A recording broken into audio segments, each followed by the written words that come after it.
ನಮಸ್ಕಾರ. ಇವತ್ತಿನ ಈ ವಿಡಿಯೋದಲ್ಲಿ ಒಂದು ಜೋಳದ ಚಾಟ್ನ ನೋಡೋಣ. ಇದಕ್ಕೆ ಕೆಲವೊಬ್ರು ಜೋಳ ಅಂದರೆ ಕೆಲವೊಬ್ರು ಮೆಕ್ಕೆಜೋಳ ಅಂತ ಹೇಳಿ ಕರೀತಾರೆ. ಉತ್ತರ ಕರ್ನಾಟಕ ಕಡೆ ಇದನ್ನು ಮೆಕ್ಕೆಜೋಳ ಅಂತ ಹೇಳಿ ಕರೀತಾರೆ.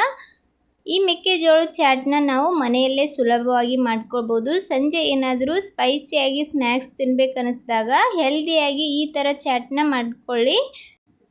ಈವ್ನಿಂಗ್ ಸ್ನ್ಯಾಕ್ಸ್ಗೆ ತುಂಬ ಸ್ಪೈಸಿಯಾಗಿ ಈ ಚಾಟ್ನ ರೆಡಿ ಮಾಡ್ಕೊಳ್ಬೋದು. ತಡ ಮಾಡೋದು ಬೇಡ, ಹೇಗೆ ಮಾಡೋದು ಈ ಸಿಂಪಲ್ ಚಾಟ್ನ ಅಂತ ಹೇಳಿ ನೋಡ್ಕೊಂಡು ಬರೋಣ.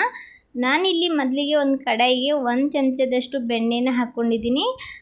ಅದಕ್ಕೇ 1 ಬೌಲ್ನಷ್ಟು ಕುದಿಸಿರುವಂತಹ ಜೋಳ ಹಾಕ್ಕೊಂಡಿದ್ದೀನಿ. ಮೆಕ್ಕೆಜೋಳನೂ ಅನ್ಬೋದು, ಇಲ್ಲಾಂದರೆ ಜೋಳ ಅಂತ ಹೇಳಿನೂ ಕರಿಬೋದು. ಕುದಿಸಿ ಇಟ್ಕೊಂಡಿದ್ದೆ, ಅದನ್ನೇ 1 ಬೌಲ್ನಷ್ಟು ಹಾಕ್ಕೊಂಡಿದ್ದೀನಿ.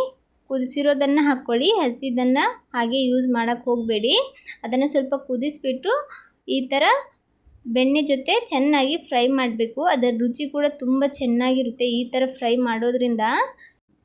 ಗ್ಯಾಸನ್ನು ಹೈ ಫ್ಲೇಮಲ್ಲೆಲ್ಲ ಇಡಕ್ಕೆ ಹೋಗಬೇಡಿ. ಇದನ್ನು ಹುರಿಯುವಾಗ ಹೈ ಫ್ಲೇಮಲ್ಲಿ ಇಟ್ಟರೆ ಮೇಲೆ ಲೇಯರ್ ಎಲ್ಲ ಕಪ್ಪಾಗಿಬಿಡುತ್ತೆ, ಅಂದರೆ ಜಲ್ದಿ ಹೊತ್ಬಿಡ್ತದೆ. ಸ್ವಲ್ಪ ಹೊತ್ತು ಇದನ್ನು ಫ್ರೈ ಮಾಡಿದ್ರೆ ಸಾಕು.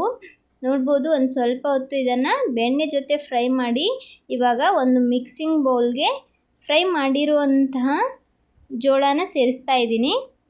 ಅದು ಪೂರ್ತಿ ತಣ್ಣಗಾದ ನಂತರ ಅದಕ್ಕೇ ಒಂದು ಈರುಳ್ಳಿನ ಚಿಕ್ಕದಾಗಿ ಕಟ್ ಮಾಡಿ ಸೇರಿಸ್ಕೊಂಡಿದ್ದೀನಿ. ನಿಮಗೆ ಯಾವೆಲ್ಲ ತರಕಾರಿ ಇಷ್ಟ ಅದನ್ನು ಕೂಡ ಹಾಕ್ಕೊಳ್ಬೋದು.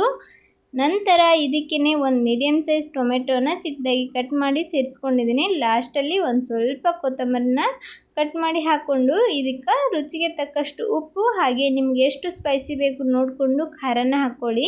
ನಾನಿಲ್ಲಿ 1 ಚಮಚದಷ್ಟು ಖಾರನ ಹಾಕ್ಕೊಂಡಿದ್ದೀನಿ. ಹಾಗೆ ಒಂದು ಅರ್ಧ ಚಮಚದಷ್ಟು ಚಾಟ್ ಮಸಾಲ ತೊಗೊಂಡಿದ್ದೀನಿ. ಈ ಚಾಟ್ ರೆಸಿಪಿಗಳಿಗೆ ಆದಷ್ಟು ಈ ಥರ ಚಾಟ್ ಮಸಾಲ ಹಾಕಿ ಮಾಡಿದ್ರೆ ತುಂಬ ಚೆನ್ನಾಗಿರುತ್ತೆ ಟೇಸ್ಟ್. ಎಲ್ಲನ ಹಾಕ್ಕೊಂಡು ಇದನ್ನು ಚೆನ್ನಾಗಿ ಮಿಕ್ಸ್ ಮಾಡ್ಕೊಳ್ಳೋಣ. ನೋಡ್ಬೋದು ಎಷ್ಟು ಕಲರ್ಫುಲ್ಲಾಗಿ ಕಾಣ್ತಿದೆ ಅಂಥೇಳಿ, ಅಷ್ಟೇ ರುಚಿ ಕೂಡ ಚೆನ್ನಾಗಿರುತ್ತೆ. ಲಾಸ್ಟಲ್ಲಿ ನಿಂಬೆಹಣ್ಣಿದ್ರೆ ಒಂದು ಅರ್ಧ ನಿಂಬೆಹಣ್ಣನ್ನು ಹಿಂಡ್ಕೊಂಡು ಅದನ್ನು ಸರ್ವ್ ಮಾಡ್ಕೊಳ್ಳಿ. ತುಂಬ ರುಚಿಯಾಗಿರುತ್ತೆ, ಹೆಲ್ದಿಯಾಗಿರುವ ಸ್ನ್ಯಾಕ್ಸ್. ಇವಾಗ ನಾನಿಲ್ಲಿ ಸರ್ವ್ ಮಾಡ್ತಾ ಇದ್ದೀನಿ. ನೋಡಿ ಎಷ್ಟು ಚೆನ್ನಾಗಿ ಬಂದಿದೆ ಅಂಥೇಳಿ. ಬೆಣ್ಣೆ ಜೊತೆ ಎಲ್ಲ ಫ್ರೈ ಮಾಡಿ ಹಾಕಿರ್ತೀವಲ್ಲ ಜೋಳನ, ತುಂಬ ರುಚಿ ಇರುತ್ತೆ.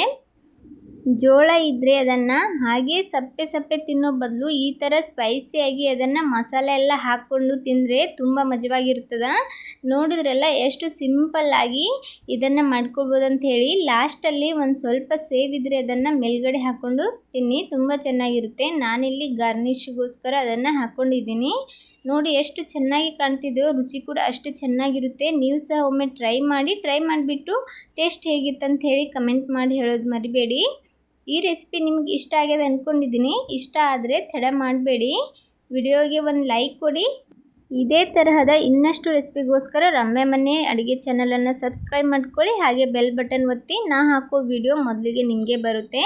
ವಿಡಿಯೋ ಯಾರೆಲ್ಲ ನೋಡ್ತಾ ಇದ್ದೀರಾ ಎಲ್ಲರಿಗೂ ಧನ್ಯವಾದಗಳು.